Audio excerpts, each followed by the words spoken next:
Home tab पर काम करेंगे जस्ट टू नो कि मर्ज और सेंटर क्या होता है, डिफरेंट डेटा टाइप्स क्या होती हैं, कंडीशनल फॉर्मेटिंग क्या होती है, सेल स्टाइल्स क्या होते हैं, और रोज को इंसर्ट और डिलीट किस तरह करते हैं।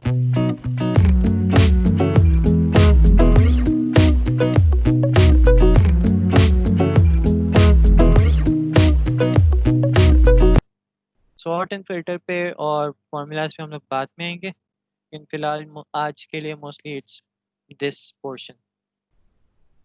तो लेट्स स्टार्ट।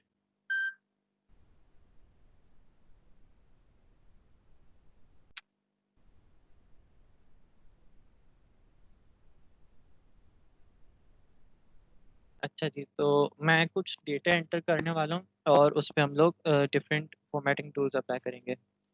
तो here it is।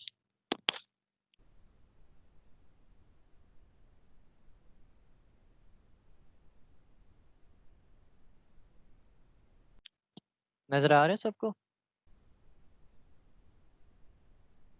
जी आ रहा है। हाँ।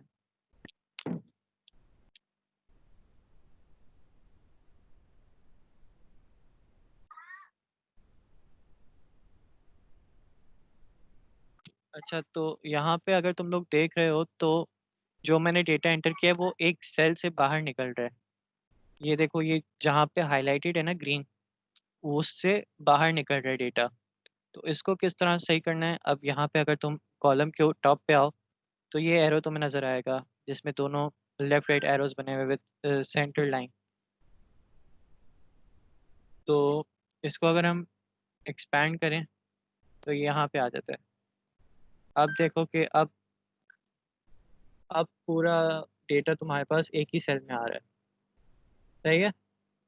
अब इसी तरह अगर मैं और बड़ा डेटा डालता हूँ तो देखते हैं क्या होता है।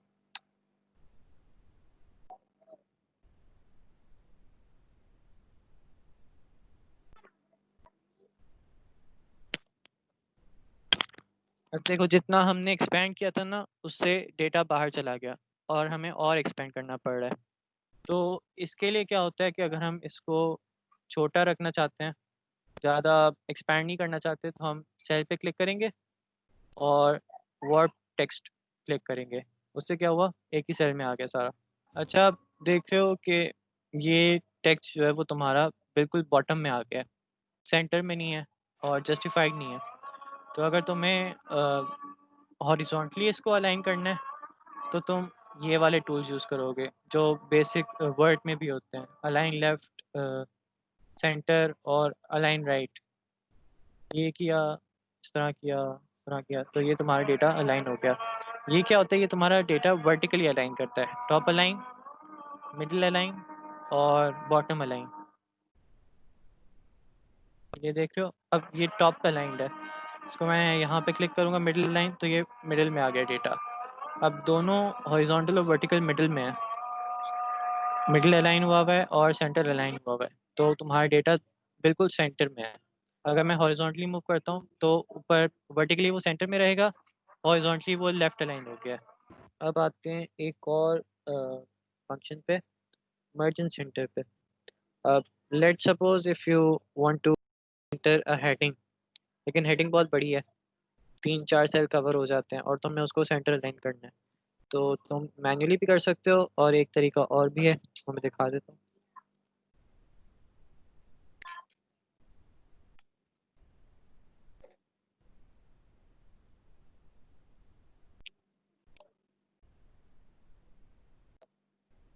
यहाँ पे मैंने क्लिक किया, ठीक है।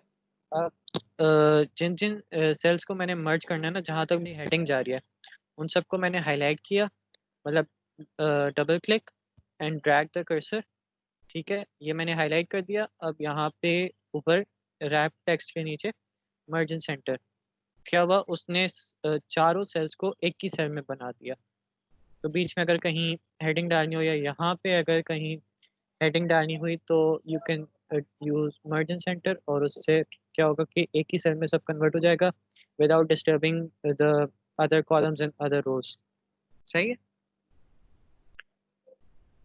अच्छा, इसके अलावा मैं एक डेटा सेट तुम लोग के साथ शेयर कर रहा हूँ।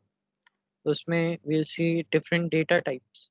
कौन कौन सी डेटा टाइप्स होती हैं, किस तरह एक्सेल डेट्स को रिकग्नाइज करता है, करेंसी को रिकग्नाइज करता है, अकाउंटिंग एंड फाइनेंस में किस तरह यूज़ होता है। अच्छा जी। तो अब देख रहे हो कितना बड़ा डेटा सेट है। लाइक डब्ल्यू कॉलम्स तक जा रहा है, और तकरीबन इट हैज़ मोर देन 1000 रोज। तो अब जब इतने बड़े डेटा सेट्स होते हैं तो मैन्युअली करना उसको काफ़ी डिफिकल्ट हो जाता है, तो एक्सेल हमें यहाँ पे भी हेल्प करता है to store large amount of data. अच्छा, अब यहाँ पे अगर तुम देखो तो ये पोर्शन जहाँ पे जनरल नज़र आ, तो अब इसमें तुम लोग देख सकते हो कि जनरल है, एक नंबर है, करेंसी है, अकाउंटिंग है, शॉर्ट डेट है, लॉन्ग डेट है, टाइम है, फ्रैक्शंस है, साइंटिफिक है। तो काफ़ी डिफरेंट टाइप के डेटा सेट्स तुम लोग एंटर कर सकते हो। अब यहाँ पे अगर तुम लोग देखो ऑर्डर नंबर में, तो ऑर्डर नंबर में तुम्हारे पास नंबर और कैरेक्टर दोनों मिक्स्ड है, तो वो तुम्हारा जनरल डेटा टाइप में आ जाता है। इसी तरह अगर तुम लोग इधर आओ ऑर्डर डेट पे, तो एक्सेल का एक फंक्शन है, एक्सेल डेट्स को फॉरन रिकग्नाइज कर लेता है। मतलब अगर मैं इस तरह कोई डेटा एंटर करूँ जिसमें मैं 09/08/2013 एंटर करूँ, तो एक्सेल खुद ब खुद रिकग्नाइज कर लेगा कि वो डेट है। अगर नहीं करता तो तुम लोग इसी तरह कर सकते हो कि ऊपर जाओ यहाँ पे डेट में, अगर वो रिकग्नाइज नहीं करता तो तुम लोग शॉर्ट डेट भी कर सकते हो, लॉन्ग डेट भी कर सकते हो। डेट की दो टाइप्स हैं, अगर तुमने सिर्फ नंबर्स में लिखना है तो वो शॉर्ट डेट है, अगर तुम्हें डे मंथ और वो सब भी डालना है वर्ड्स में तो तुम्हारे पास लॉन्ग डेट आ जाती है। इसी तरह कस्टमर नेम है, अब वो सिर्फ टेक्स्ट भी हो सकता है, जनरल में भी आ सकता है। नो जनरल है, नो स्पेसिफिक फॉर्मेट, और टेक्स्ट तुम्हारा सिर्फ टेक्स्ट है। तो इट डिपेंड्स ऑन यू कि तुम लोग किस उसमें डालना चाहते हो इसको। सही। अब यहाँ पे आ जाते हैं। यहाँ पे they are dealing with currencies and money basically. तो अब अगर तुम लोग देखो कि यहाँ पे तुम्हारे पास कस्टम लिखा आ रहा है करेंसी की बजाय, तो अब डिफरेंट टाइप ऑफ फॉर्मेट्स हैं। अब अगर मैं इसको करेंसी करता हूँ ना, तो देखो क्या होता है। अब मेरा कंप्यूटर जो है वो लोकेशन के हिसाब से रुपीस पे सेट है, लेकिन अगर मैं डॉलर ऐड करता हूँ तो मुझे करेंसी चेंज करनी पड़ेगी। तो उस वो खप है थोड़ी सी, तो उसमें कस्टम में तुम लोग डाल जाके कर सकते हो उसको। अगर मैं इसको अकाउंटिंग करता हूँ तो देखो इसमें बीच में गैप आ जाता है। अकाउंट्स में ये होता है कि जब तुम लोग डेटा सेट्स एंटर करते हो तो तुम्हारा करेंसी टाइप एक एक कॉर्नर में होता है और तुम्हारी वैल्यू दूसरे कॉर्नर में होती है। तो अगर मैं अकाउंटिंग फॉर्मेट करूँ तो वो बीच में गैप आ जाता है, लेकिन अगर मैं करेंसी करता हूँ तो वो बिल्कुल ज्वाइन कर देता है दोनों को।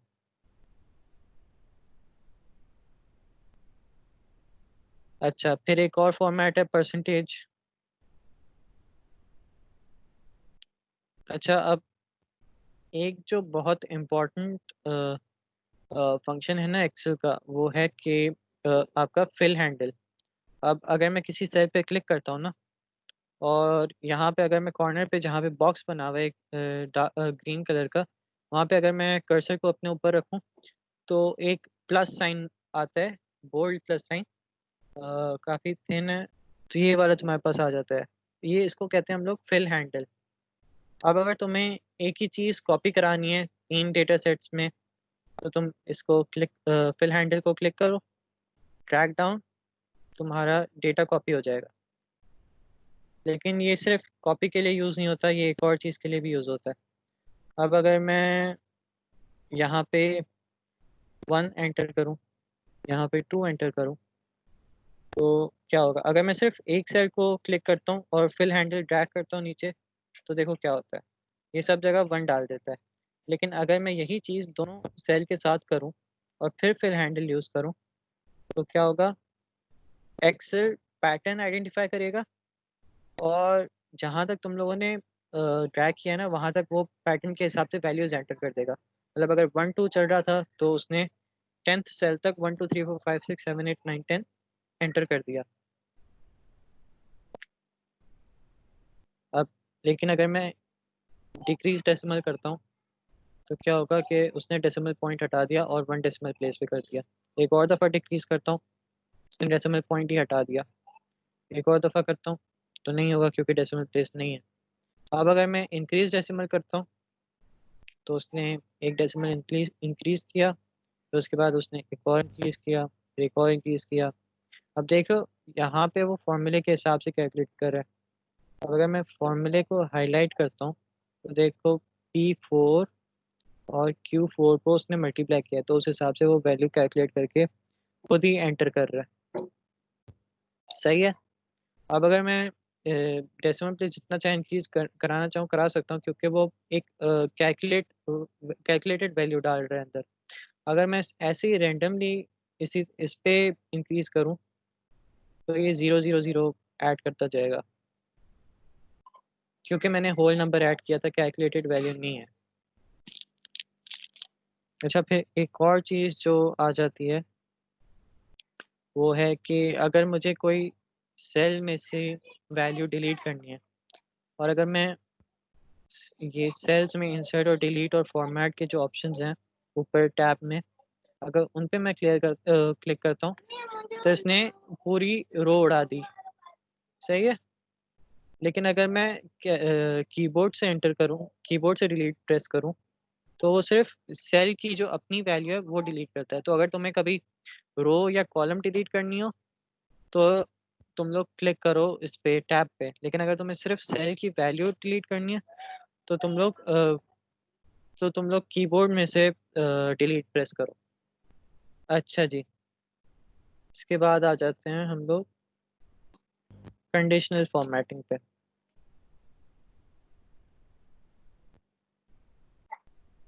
अच्छा, अब मैंने बताया था कि एक्सेल हमें डेटा एनालाइज करने में भी हेल्प करता है।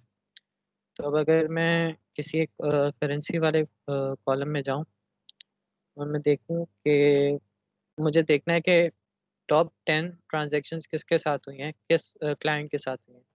मैं कंडीशनल फॉर्मेटिंग में जाऊंगा, टॉप स्लैश बॉटम रूल्स में जाऊंगा, टॉप 10 आइटम्स मैंने कर दिए।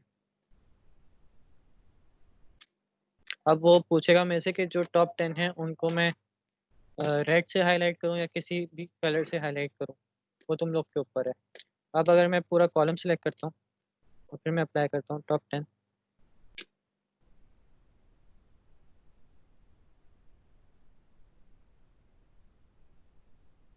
अच्छा हाँ, सॉरी, मेरे एक्सेल में थोड़ा सा मसला था कि हाईलाइट नहीं करता है, सॉरी अबाउट दैट। लेकिन अगर मैं इसको सॉर्ट करूँ इस तरह से, sort from largest to smallest,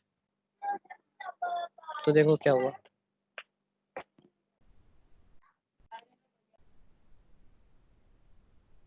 अब देखो, जो टॉप 10 थे उसको उन्होंने हाईलाइट कर दिया और डिसेंडिंग ऑर्डर में उसने सॉर्ट कर दिया, from top to lowest, from highest to lowest values उसने सॉर्ट कर दिया और टॉप 10 वैल्यूज को उसने हाईलाइट कर दिया।